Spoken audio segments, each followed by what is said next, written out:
사람 인자는 짝대기가 두 개요 기대어 있는 모습입니다. 서로 기대어 지탱해줘야 존재할 수 있고 서로 기대어 지탱해주면서 살아갑니다. 서로 도움을 주고 받고 하면서 산다고 하는 겁니다. 다른 사람들의 도움을 받지 않고 혼자서 살 수 있는 사람 없을 겁니다. 살 수는 있겠죠. 무인도에 아니면 깊은 산속에 혼자 들어가서 어떻게 살더니 살 수 있겠지만은 사람으로서 살기 위해서는 다른 사람들과 함께 도움을 주고받으면서 살아야 한다고 하는 겁니다. 이 시간에 로마서 13장 8절에 나온 사랑의 빛을 갚으라는 말씀을 듣습니다. 우리가 서로에게 사랑의 빛을 지고 살아갑니다. 사랑의 빛을 지지 않고 사는 사람 없습니다. 우리가 태어나서 지금까지 이렇게 살고 있는, 사람무시하고 있는 이거는 육신의 부모님의 사랑의 빛을 우리가 쳤기 때문에 그렇습니다. 부모님의 사랑과 그 수고, 희생, 이 모든 것들 없이 우리가 태어나지도 또 이렇게 자라서 사람 구실하면서 살 수 있는 이건 불가능했을 겁니다. 물론 최종적으로는 하나님 은혜지만은 눈에 보이기에는 육신의 부모님의 사랑의 수고, 희생 이 사랑의 빛이 있었기에 이렇게 되어진 거죠. 그래서 우리는 부모님의 사랑의 빛을 지고 살아왔고 살고 있는 겁니다. 근데 이 부모님의 사랑의 수고와 희생을 다 표현할 수가 없는 거죠. 이 부모님의 사랑을 하나님의 사랑의 그림자다 이렇게 말을 할 수도 있습니다. 찬송에도 나온 것처럼 하나님의 사랑을 표현할 때 바닷물을 먹물로 담고 하늘을 두루마리로 삼아서 하나님의 사랑을 기록해도 다 기록할 수 없다 이렇게 찬양을 합니다. 하나님 사랑이 그만큼 크고 깊지요. 부모님의 사랑도 그렇습니다. 부모님 어버이날 부르는 노래도 있습니다. 부모님의 그 사랑을 표현할 때 하나님의 그 사랑을 표현하는 것만큼이나 표현을 하잖아요. 그만큼 부모님의 사랑, 희생이 큽니다. 부모님의 사랑의 빛을 우리는 태어나는 것부터 적고 또 지고 있는 거고, 그리고 우리가 지금 누리고 있는 자유와 경제적인 풍요는 이전 세대의 피와 땀, 수고의 덕분입니다. 이것도 공적으로 하나님의 은혜입니다. 하나님께서 우리나라 일본의 지배에서 벗어나게 하셨고 또 우리나라 전쟁 가운데서도 공산화되지 않고 이렇게 자유민주국가로 지켜지고 동시에 박정희 대통령에 의해서 경제발전이 시작되면서 우리나라가 이만큼 잘 산 겁니다. 대통령들의 공과는 다 있는 거니까 뭐 말할 건 없고 지금 우리가 이렇게 자유로운 나라에서 풍요로운 삶을 살 수 있는 것 이거는 이전 우리 부모 세대들의 피와 땀과 수고 때문입니다. 근데 이전 세대들의 사랑의 빛을 우리가 지고 있는 거죠. 이거 부인할 수가 없는 겁니다. 저는 뭐 세계 많이 안 들어가서 잘 모르는데요. 저는 가봤자 기껏해야 중국 갔다 오고 뭐 이래서 잘 모릅니다. 중국 가서 보긴 했지만은 세계 나라 돌아다니면서 본 사람들의 이제 말을 들어보면 그렇습니다. 세계에서 우리나라만큼 풍요롭게 사는 나라 드뭅니다. 선진국이라고 하는 강대국, 미국과 비교하면 그렇지만요, 사실 미국 못지않게 우리나라가 자유롭고 풍요롭습니다. 그렇지 않습니까? 이건 여러분은 너무 당연하게 생각하기 때문에 모를 수도 있겠죠. 뭐 이거 하는 것이 이 자유, 또 풍요, 당연하게 생각해 버리기 때문에 오히려 그걸 다른 사람 비교하면서 불평불만하는 점도 많이 있습니다. 근데 이게 잘못된 거고요. 사실 우리나라만큼이나 이렇게 자유롭고 풍요롭게 사는 나라가 이 지구상에 몇 나라 안 될 거예요. 근데 이렇게 되어진 거는 이전 우리 부모 세대들 그 수고 때문이라고 하는 겁니다. 경제 발전도 많은 우리 부모 아버지 세대들에 가서 특별히 뭐 중동에 가고 많이 수고했잖아요. 또 월남전 뭐 이런 여러 피와 땀과 수고들을 통하여서 이루어진 거고, 그래서 우리는 그분들의 이게 사랑의 빚을 지고 있다고 말을 할 수가 있습니다. 우리 잘 지켜갖고 우리 자손들에게 물려줘야 되는데 우리나라는 좀 이게 순식간에 무너지고 있어서 걱정입니다만은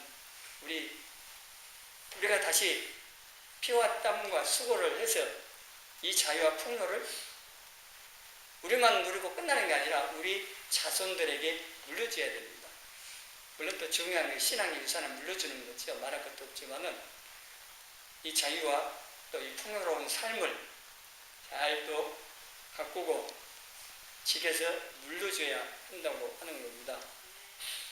그리고 매일 우리가 식탁에 올라오는 동식물들의 생명에 빚을 지고 있습니다.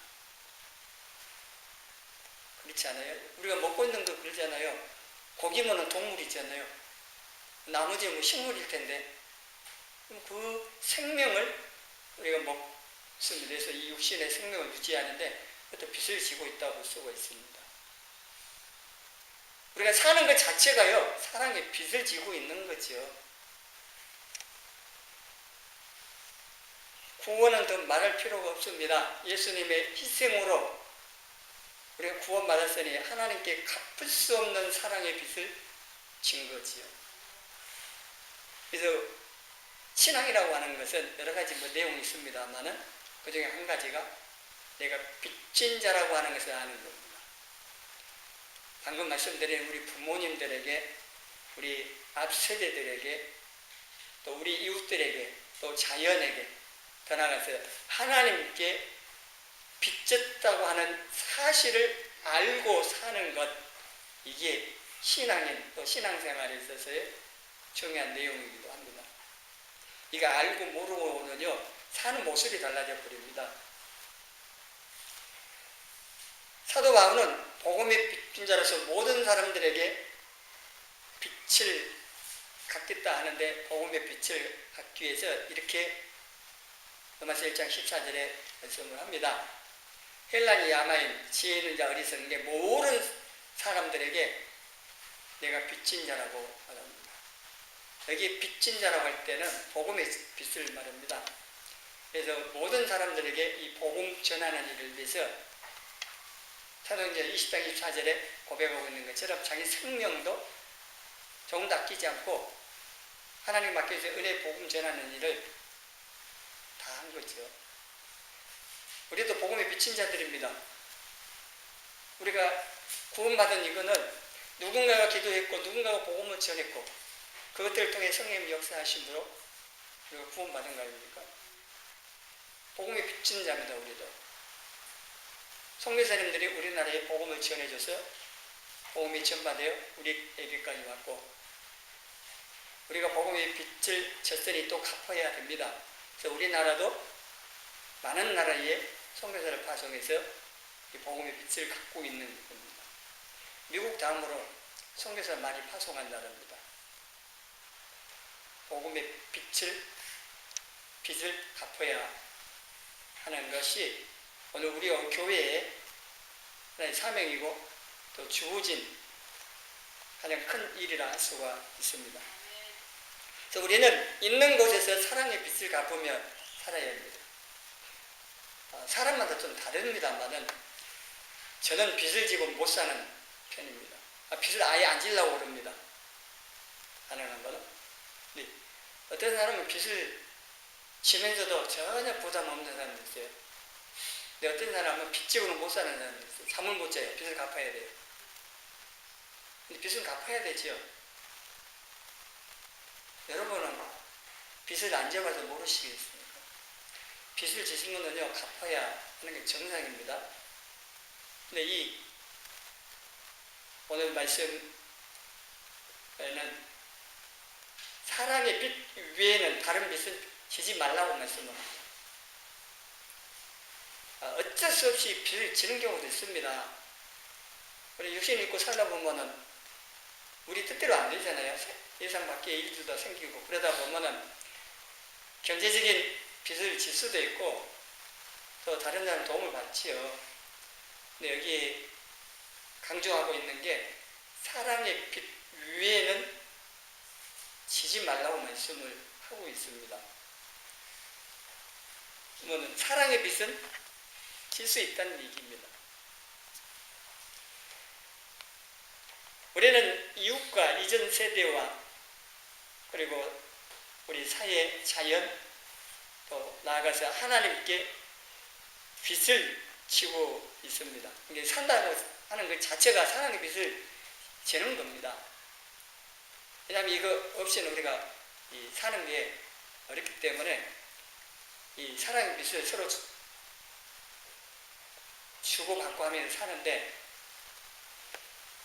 사랑의 빚을 진다고 하는 이게 당연한 사실임에도 불구하고 이거를 모르거나 인정 안 하려고 하는 사람들도 많습니다.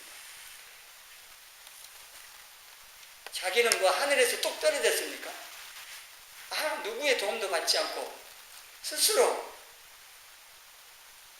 살고 있는 겁니까? 그런 사람들이 그렇게 생각하는 사람들이 있습니다. 전혀 그렇지 않습니다.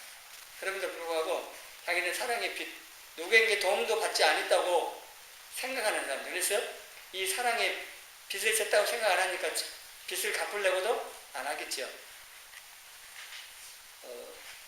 여러분들 어쩔지 모르는데요. 그런 자녀들 많잖아요. 부모님에게 나에게 해준 것이 뭐냐 하면서 막 부모님 따지면서 막 부모님 마음에 개못을 받는 자식들 많이 있잖아요. 부모님이 해준 것이 없어요. 그 사람이 말하는 것은 뭐겠습니까? 크게 뭐 하면은 물질적인 거겠죠. 나한테 재물 준 게, 돈 준 게 뭐가 있냐 이런 식이겠죠. 그거 한 가지만 생각합니까? 부모님이 돈이 없어서 못 줄 수도 있지만 부모님이 못 준 돈보다 더 많은 걸 줬는데 왜 준 거는 안 보고 안 준 것만 보면서 나한테 해준 게 뭐냐고 따지냐 이거죠. 그거는 부모님이 해준 그 사랑의 수고 일생, 사랑의 빚이 얼마나 많은가를 모르는 거죠. 인정 안 하는 거죠. 사회를 향해서 그런 사람도 있어요. 자기가 중범죄를 저지르고 나서 자기 책임인데 사회에다가 책임진 거예요. 국가에 책임진 거예요. 그거 잘못된 거죠. 요즘 뭐 흉악범도 많이 있습니다. 그래서 정신질환을 막 해가지고 하는데 어쨌든 간에 자기 책임인 겁니다. 책임이 있는 거죠. 사회가 뭘 해줬냐, 국가가 뭘 해줬냐, 해준 거 없다면서 그렇게 사회를 어지럽히고 국가를 어지럽히고 하는 그런 행위들은 아주 잘못된 거죠. 부모님이 그렇게 말하는 것도 그렇고 하나님을 향해서도 오만불평한 것도 그렇습니다. 하나님께서 우리에게 베풀어 주신 은혜들을 헤아려 가야 되는데 그 헤아릴 수도 많은데도 지금 당장 자기가 조금 어렵고 불편한 그걸 보면서 불평합니다. 하나님께 기도했는데 응답 안 해주시고 도와주시지도 않고 하면서 불평을 많이 합니다. 근데 그게 아닙니다. 내게 없는 거 보지 마시고, 없는 것도 아니에요. 없는 것처럼 보이는 겁니다. 어렵지도 않은데 어려운 것처럼 자기가 느끼는 거고, 하나님께 감당할 것만 다 알아가시는데 우리는 그걸 모르고 자신이 육신적으로 좀 불편한, 좀 어려운 그것 때문에 하나님을 향해서, 부모님을 향해서, 사회를 향해서 엉망불평하고 하는 건 아주 잘못된 겁니다. 자기 스스로 다 했다고 자기만 생각하면서 사는 아주 이기적인, 개인주의적인 사람들도 지금 많아지고 있습니다. 나는 누구에게도 뭐 받은 게 없다고 하면서 다른 부모님이나 다른 사람들에게 좀 부정적인 말하는 사람들, 또 하나님을 향해서 불평하는 사람들을 향해서 바울을 통하여 하신 말씀이 고린도전서 4장 7절에 이렇게 말씀합니다. 같이 읽어봅니다. 누가 너를 남달리 구별하였느냐? 내게 있는 것 중에 받지 아니한 것이 무엇이냐? 내가 받았은즉 어찌하여 받지 아니한 것 같이 자랑하느냐? 이런 사람이 있기 때문에 말씀하신 거예요. 여러분이 받지 않는 게 뭐가 있습니까? 내가 태어난 것 자체가 다 받은 거예요. 하나님께서 육신의 부모님을 통해서 이 육신도, 이 육신에 굉장히 많은 게 포함되어 있습니다. 지금 보면은 이 몸 안에 영혼도 들어있잖아요. 이 몸에 지식, 지혜 뭐 다 들어있죠. 재능도 있죠. 그리고 이 육신에 입고 있는 모든 것들, 먹고 사는 모든 것들, 또 가족들, 우리가 받지 않는 게 뭐가 있습니까? 태어난 것 자체가 이미 많은 걸 받은 거예요. 하나님 다 주신 거라고 볼 수도 있습니다. 더구나 예수님 모시고 있으니 뭐 다 받은 걸 할 수 있습니다. 그런데도 받지 않는 것처럼, 자기가 스스로 다 만들어낸 것처럼 우리가 생각하지 말라는 겁니다.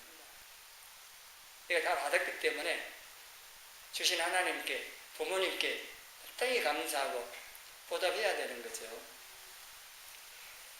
사랑의 빛을 지고 있는 우리에게 바울은 10절에서 8절에서 이렇게 사랑의 빛 말씀을 하고 나서 10절에서 이 빛을 어떻게 갚을까 말씀해 줍니다. 10절 읽습니다. 사랑은 이웃에게 악을 행하지 아니하나니 그러므로 사랑은 율법의 완성이니라. 그러면 우리가 사랑의 빛을 진 모든 사람들에게 어떻게 갚을 것인가? 악을 행하지 아니한다고 했습니다. 악을 행하지 아니하고 그것만 하면 됩니까? 반대로 해야 되죠. 악을 행하지 아니하는 이건 좀 소극적인 거, 적극적으로 선을 행하는 겁니다. 이웃을 해하지 않는 것, 그 정도까지가 아니고 이웃에게 도움을 주는 것까지 해야 돼요. 이웃을 용서해 주는 것도 물론 크죠. 그런데 용서하는 그 정도 머무르지 않고 정말 사랑하는 마음으로 진짜 잘 되기를 바라는 좋은 마음을 가지고 축복해 주는 것까지 하라는 겁니다. 그래서 우리가 물질적으로 도움을 받아갖고 물질적으로 갚을 수 없어도 우리는 물질보다 더 큰 것들을 가지고 갚을 수가 있는 겁니다. 일단은 우리 이웃들에게 서로 도움을 주고받고 사랑의 빛을 지고 있는데 이웃을 향해서, 이웃은요 나를 제외한 모든 사람입니다. 모든 사람들에게 악을 행하지 않을 뿐만 아니라 선을 행하는, 해를 끼치지 않은 게 아니라 도움을 주는, 이거를 통하여서 이 사랑의 빛을 갚아갈 수가 있습니다. 우리가 사랑의 빛을 서로 갚을 때요 사랑의 선순환이 일어납니다. 내가 사랑의 빛을 갚으면은 사랑에 비친 사람이 어떠냐 하면은요, 그 사람은 또 그 사랑의 빛을 다른 사람에게 갚습니다. 사랑에 비친 사람은 또 다른 사람에게 사랑의 빛을 갚습니다. 이런 식으로 계속 선순환이 이루어집니다. 내가 사랑의 빛을 저석을 갚으면은 두 사람은 늘어나면은 그 두 사람이 또 두 사람 늘어나면 네 사람, 여덟 사람 기하급수적으로 늘어나는 겁니다. 나비 효과라는 거 들어보셨나 모르는데요. 나비가요, 날개짓이요. 그럼 그게 얼마나 바람을 일으키겠어요. 그런데 나비 한 마리가 날개를 펴려고 해서 조금만 바람이 일어났는데 그게 멀리 가서 태풍이 되는 나비 효과가 있습니다. 내가 사랑에 빚진 것을 갚고 나가기 시작할 때 나비 효과처럼요, 많은 사람들이 또 사랑의 빚을 지고 갚고 이게 반복되면서 사이가요, 지금은 정말 살기 어렵잖아요. 경쟁이 어려운 것도 있지만 사람들이 무섭잖아요.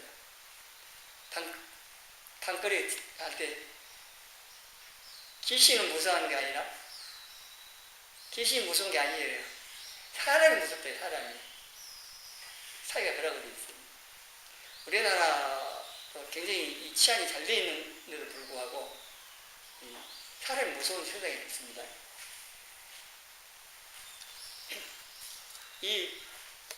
이런 이 양육관식이라고 하죠. 정글의 법칙이 이 사이에는 지금 되어져 있습니다. 이게 참 무서운 세상이 됐는데, 이런 세상을 내가 사랑의 빚을 갖고 또 받은 사람이 또 갖고 이 사랑 빚 갚는, 사랑의 빚을 지워주고 사랑의 빚을 갚아주고 이렇게 반복되면서 사람들이 사랑의 빚을 쑥 갚는 게 퍼져나가면은 이 험악한 세상이 어떻게 됐습니까? 살만한 세상이 되는 겁니다. 그게 잘 되면은 이 땅에 천국이 임하여지게 될 수가 있겠죠. 사도행전의 2장과 4장에 보면은 그게 이제 공산주의라고 옵니다. 여기는 이제 사랑이 있는 공산주의입니다. 그거는 여기에 서로 나누입니다.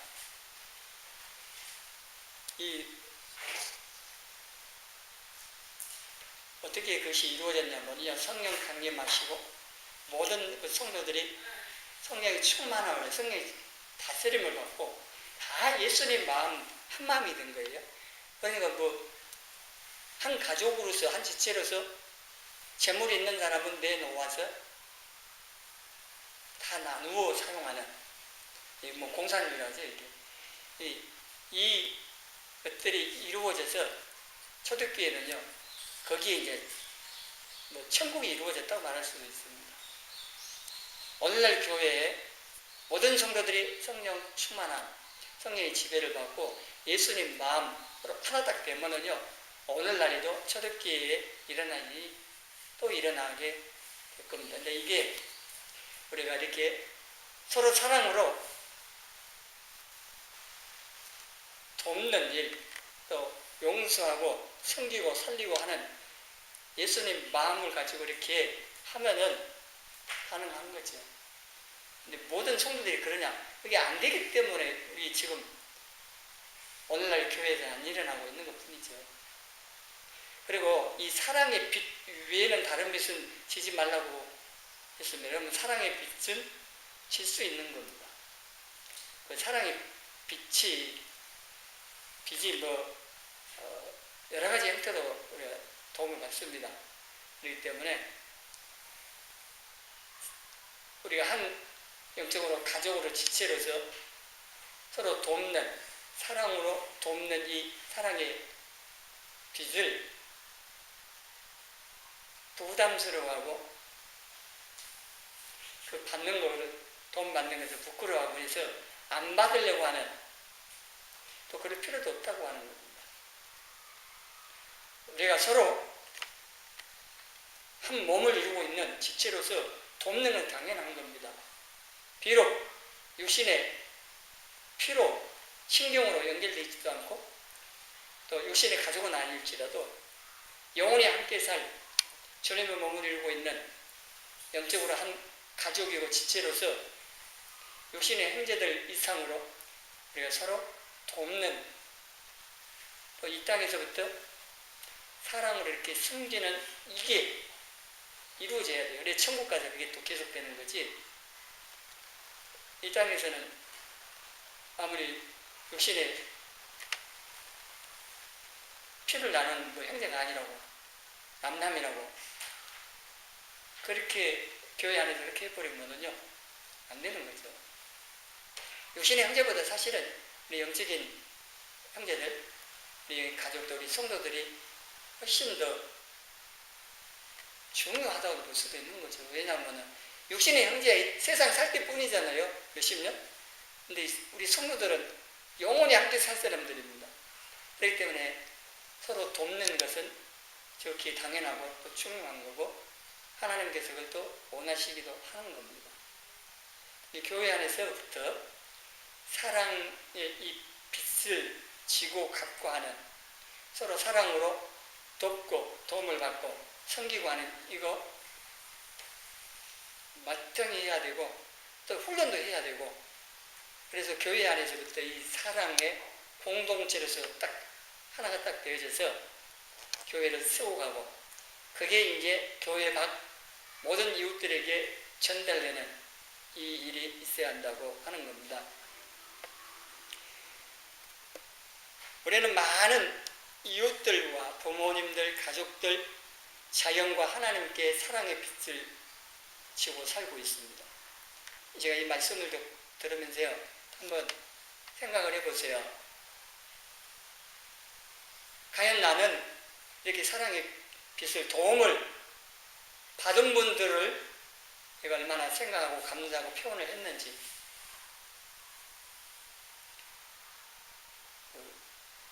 유튜브 동영상이요, 저희 학기 애들 뭐 하려고 쭉 찾아보다 보니까